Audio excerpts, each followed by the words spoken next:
Pemirsa, seorang pria di Kemayoran, Jakarta Pusat terjebak dalam tempat penampungan air sedalam 1 meter saat membersihkan tempat penampungan tersebut. Upaya evakuasi oleh petugas damkar pun berlangsung dramatis lantaran diameter mulut tampungan air hanya selebar 40 cm.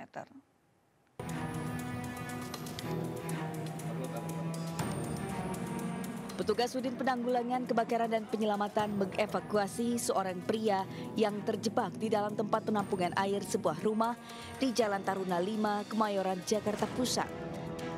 Menggunakan sejumlah peralatan pendukung, petugas berupaya mengevakuasi pemilik rumah yang berada di dalam tempat penampungan air sedalam 1 meter di atap rumah.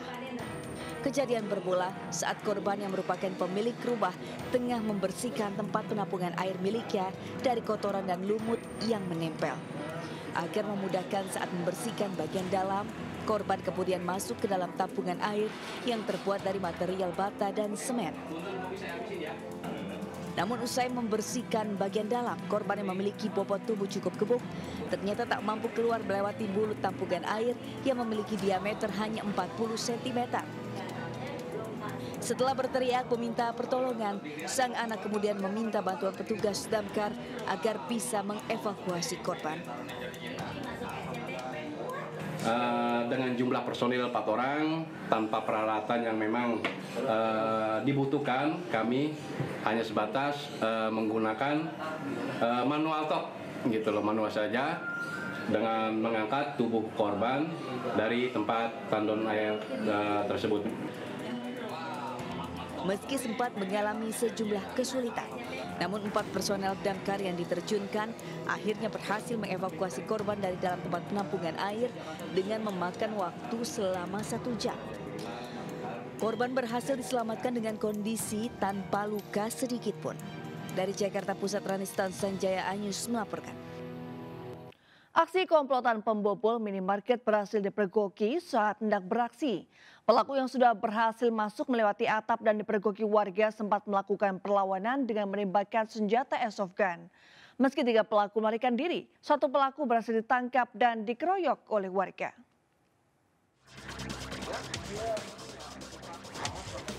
Salah satu pelaku pencurian ini babak belur dikeroyok warga. Usai tertangkap tangan hendak membobol minimarket di perumahan Primavera, Kelapa Nunggal, Kabupaten Bogor, Kamis dini hari.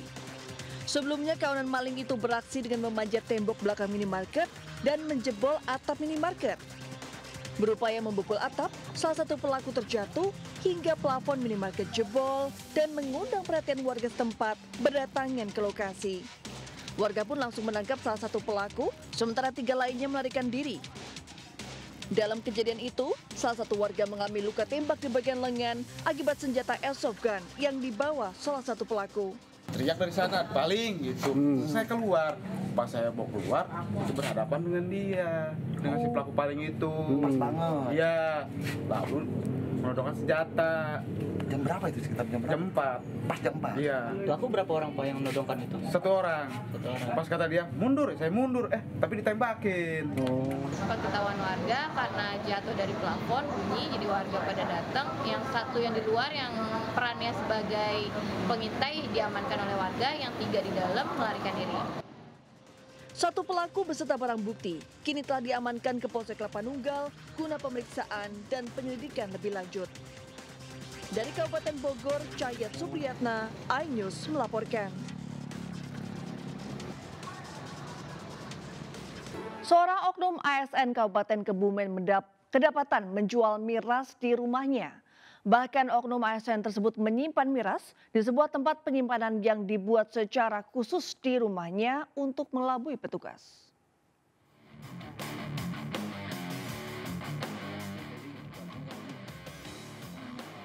Seorang oknum aparatur sipil negara Kabupaten Kebumen berinisial W, 55 tahun, kedapatan menjual miras di rumahnya. Menariknya, oknum ASN tersebut menyimpan mirasnya di sebuah tempat penyimpanan khusus yang berada di bawah dapur rumahnya untuk mengelabui petugas. Kasatpol PP Kabupaten Kebumen Ira Puspitasari mengatakan pihaknya menyayangkan adanya oknum ASN yang diharapkan bisa menjadi panutan bagi masyarakat justru malah menjadi contoh tidak baik. Oknum ASN tersebut akan diproses hukum dan akan dikenakan sanksi disiplin sesuai dengan regulasi yang ada.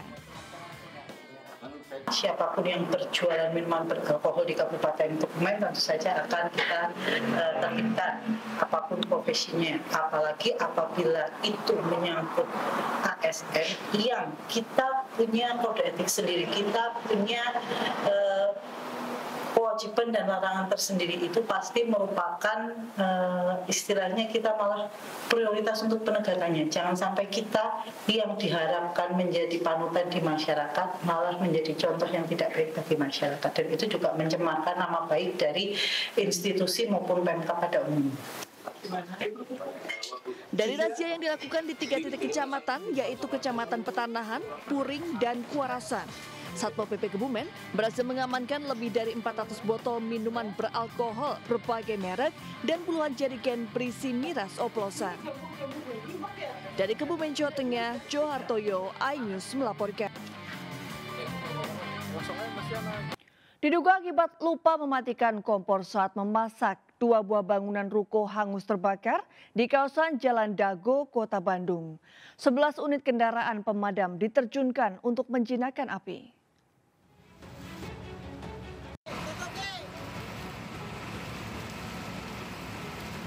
Dua buah ruko di kawasan Jalan Dago, Kota Bandung hangus dilalap api. 11 mobil pemadam kebakaran diterjunkan untuk menjinakkan api. Petugas pemadam yang datang langsung berjibaku untuk memadamkan api. Angin yang cukup kencang serta banyaknya material yang mudah terbakar membuat 2 bangunan ruko tersebut hangus. Tidak hanya itu, api juga merambat membakar atap 2 bangunan lain yang berada di sebelahnya. Kebakaran diduga dipicu karena kompor yang lupa dimatikan.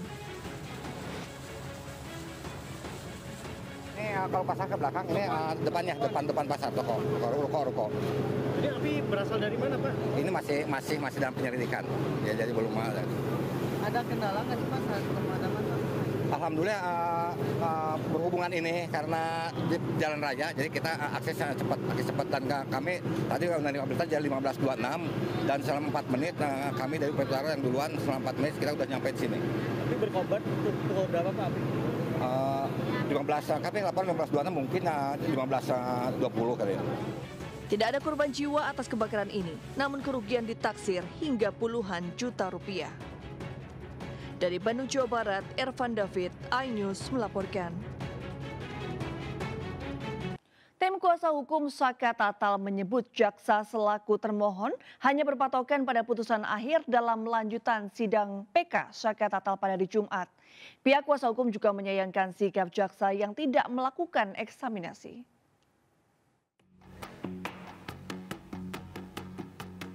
Sidang peninjauan kembali mantan terpidana kasus Vina Saka Tatal kembali dilanjutkan pada hari ini.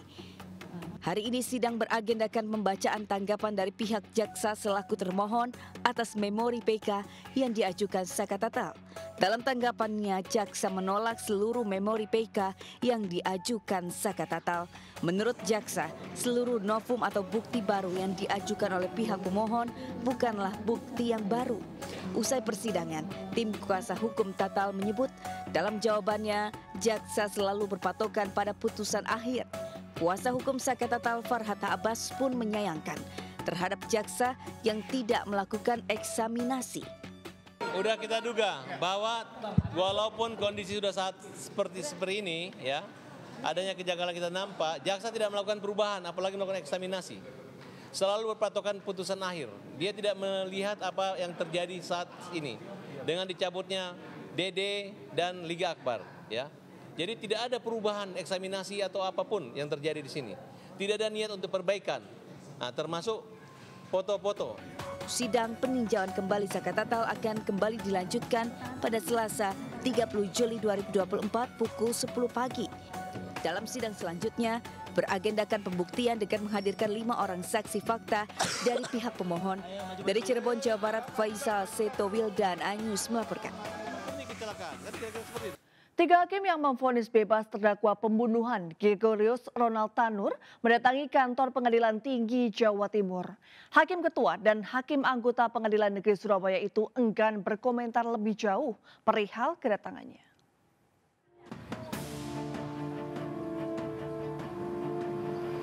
Tiga orang hakim yang menjatuhkan vonis bebas terhadap Gregorius Ronald Tanur, anak mantan anggota DPR RI yang didakwa atas kasus pembunuhan terhadap kekasihnya Dini Sera Afrianti mendatangi kantor Pengadilan Tinggi Jawa Timur. Erintua Damanik mengaku kedatangannya ke Pengadilan Tinggi Jatim hanya untuk sekedar silaturahmi, bukan terkait kasus vonis Gregorius Ronald Tanur. Seperti diketahui sebelumnya, Jaksa Penuntut Umum Kejari Surabaya memastikan akan menempuh upaya kasasi menyusul vonis bebas yang dijatuhkan Majelis Hakim Pengadilan Negeri Surabaya terhadap Gregorius Ronald Tanur. Langkah kasasi ditempuh lantaran Majelis Hakim diduga mengabaikan sejumlah barang bukti dan fakta. Kedatangan jenengan ke PT apa Pak? Dalam rangka apa Pak? Apa dipanggil PT atau terkait ini? Dalam rangka apa Pak? Iya, namanya silaturahmi aja. Oh, silaturahmi ya Pak ya? Oh, ini karena PT itu teman saya satu angkatan. Pak, terkait putusan kemarin tuh gimana? Tanya tuh Mas. Oke, siap. Buktinya sudah ada dalam pertimbangan itu semua. Sementara itu Humas Pengadilan Tinggi Jatim Bambang Kustopo mengatakan kedatangan tiga hakim Pengadilan Negeri Surabaya untuk membahas wisuda Purnabakti dan tidak ada hubungannya dengan vonis kontroversial tersebut. Jadi kami tidak memanggil dalam hal pemeriksaan berkaitan dengan perkara yang butuh bebas. Dari Surabaya, Jawa Timur, Yuda, iNews melaporkan. Sementara itu, praktisi hukum menyayangkan putusan Hakim Pengadilan Negeri Surabaya yang memvonis bebas Ronald Tanur. Putusan ini dianggap telah mencoreng dunia peradilan di negeri ini.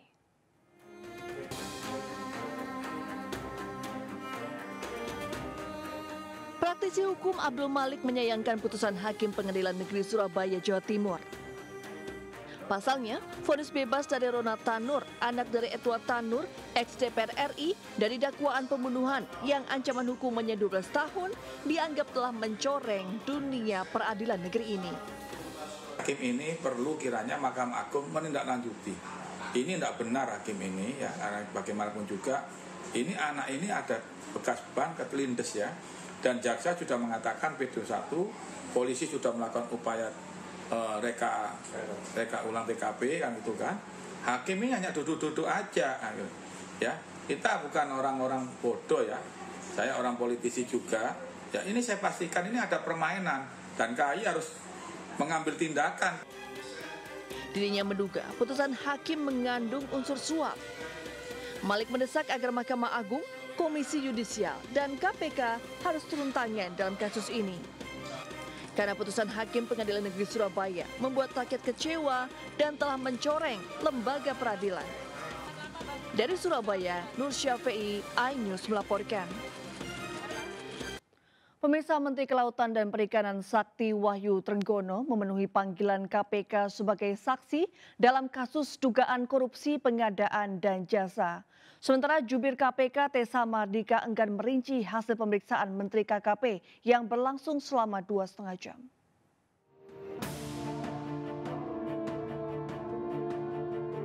Menteri Kelautan dan Perikanan Republik Indonesia Sakti Wahyu Trenggono hari ini memenuhi panggilan penyidik Komisi Pemberantasan Korupsi dalam pemeriksaan sebagai saksi penyidikan perkara dugaan korupsi pengadaan barang dan jasa.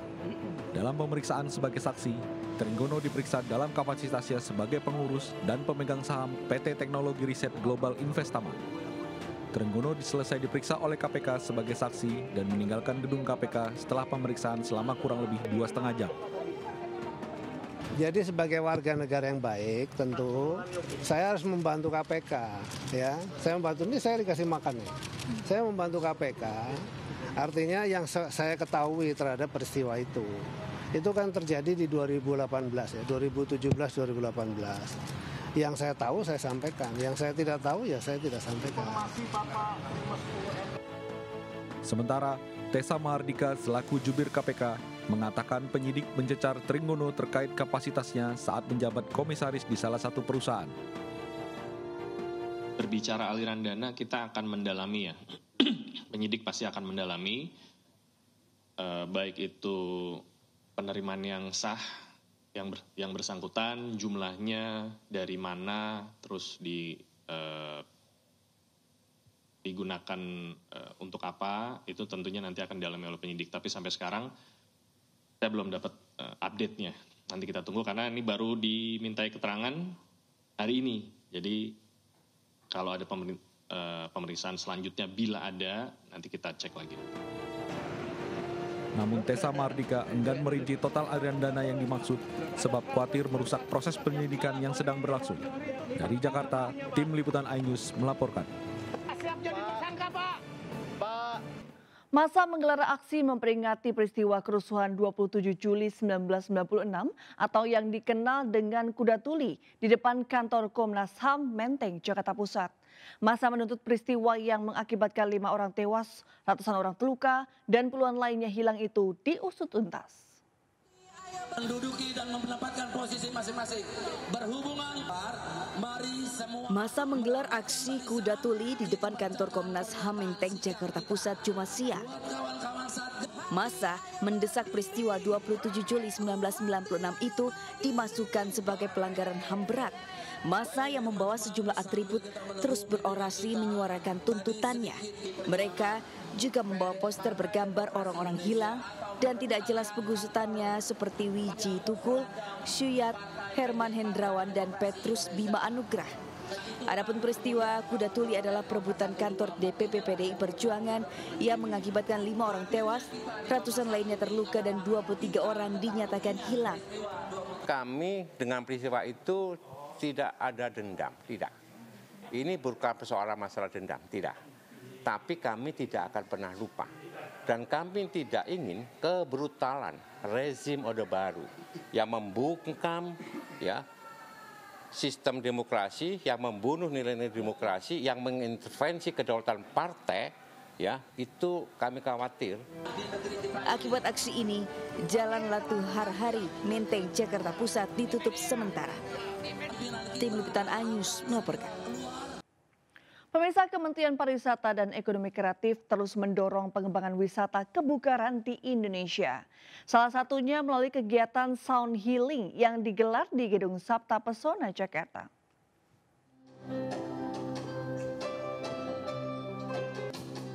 Lantunan merdu musik harpa yang dimainkan Maya Hasan membius seisi ruangan di Balairung, Gedung Sabta Pesona Kemenparekraf, Jakarta Pusat.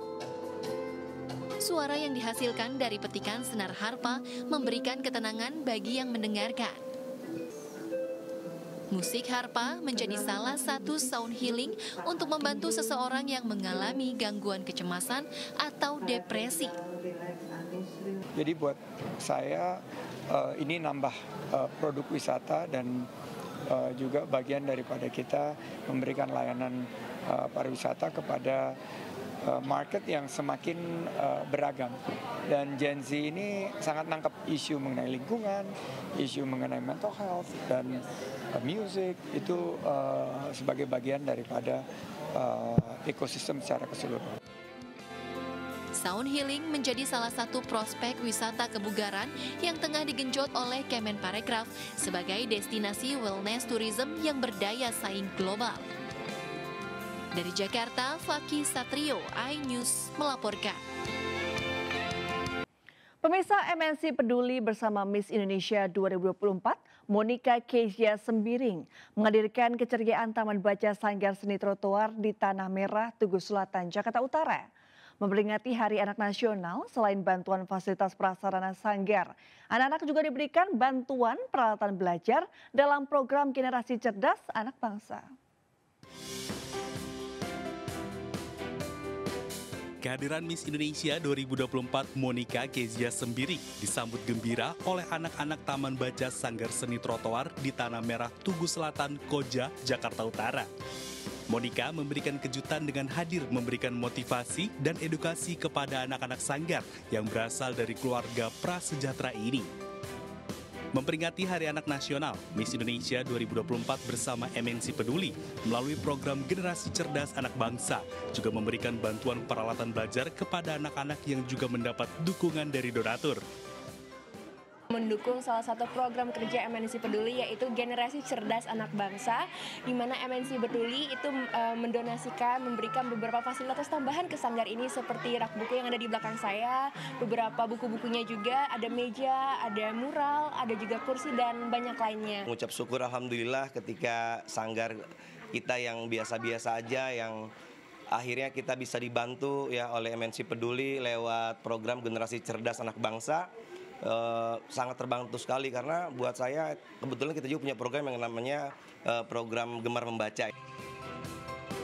Di sanggar ini, anak-anak juga menampilkan kemampuan mereka dalam pentas seni seperti bermain alat musik angklung, rebana, paduan suara, dan tarian daerah. Seneng banget. Kenapa kalau boleh tahu? Biar bisa teman-temannya bisa pada belajar juga di sini, biar tambah seru di sini juga. Program Generasi Cerdas Anak Bangsa hadir untuk meningkatkan kualitas dan kemampuan anak-anak sebagai generasi penerus bangsa. Dari Jakarta, Amrina Rida, Rizky Solehudin, iNews melaporkan. Pemirsa masih bingung mau kemana mengisi libur akhir pekan. Nah, wisata Curug Cibitung di Subang, Jawa Barat mungkin bisa menjadi pilihan. Selain dapat berkemah di tepi curug dengan nuansa alam, pengunjung juga bisa menguji adrenalin dengan bermain arung jeram.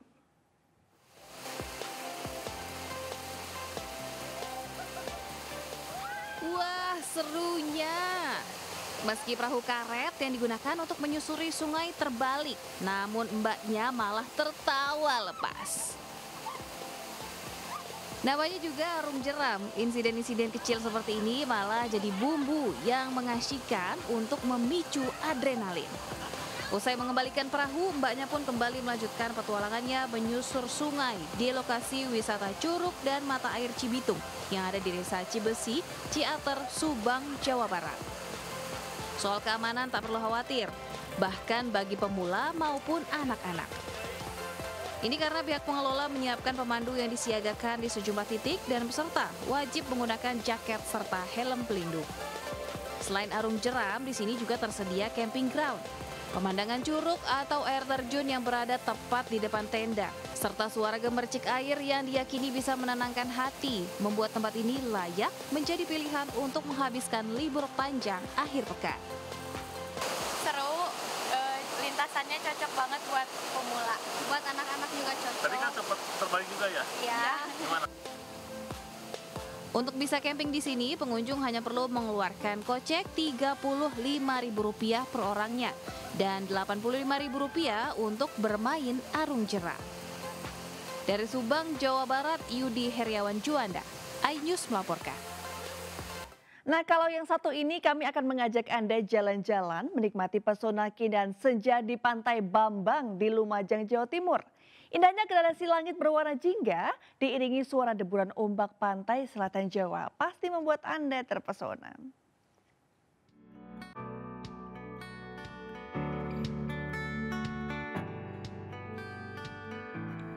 Deburan ombak berpadu dengan gradasi lembayung senja jadi sapaan yang khas saat Anda berkunjung ke Pantai Bambang yang berada di Desa Bago, Kecamatan Pasirian, Lumajang, Jawa Timur sore hari. Keindahan ombak pantai selatan Jawa ini tak ada duanya. Buih-buih putih yang terbentuk di ujung ombak memberikan sentuhan magis pada laut biru yang membentang sejauh mata memandang. Sore hari menjadi waktu yang tepat untuk berkunjung ke pantai ini. Menikmati suasana senja di tepi pantai dengan keindahan gradasi langit berwarna jingga akan membuat pengunjung terpesona. Meski tak sepopuler Pantai Uluwatu maupun Labuan Bajo, namun untuk urusan pemandangan kala matahari terbenam, pantai ini tak kalah menawan. Bagus, apalagi kalau sore ada sunsetnya. Sangat bagus ya, karena ini kan sudah lama tidak buka. Saya kembali ke sini lagi, lihat berbeda dengan pantai yang ada di Lumajang, Mas. Jadi berbeda sangat sama sekali bagus daripada yang dulu ya. Pantai Bambang berada di sisi selatan Kabupaten Lumajang atau berjarak sekitar 20 km dari pusat kota. Untuk berkunjung Pantai Bambang, pengunjung tak perlu khawatir. karena dengan merogoh kocek tiket masuk yang dibanderol Rp5.000, pengunjung bisa puas menikmati keindahan panorama pantai yang pamor dengan pemandangan matahari terbenamnya. Dari Lumajang, Jawa Timur, Yayan Nugroho, Ainus melaporkan.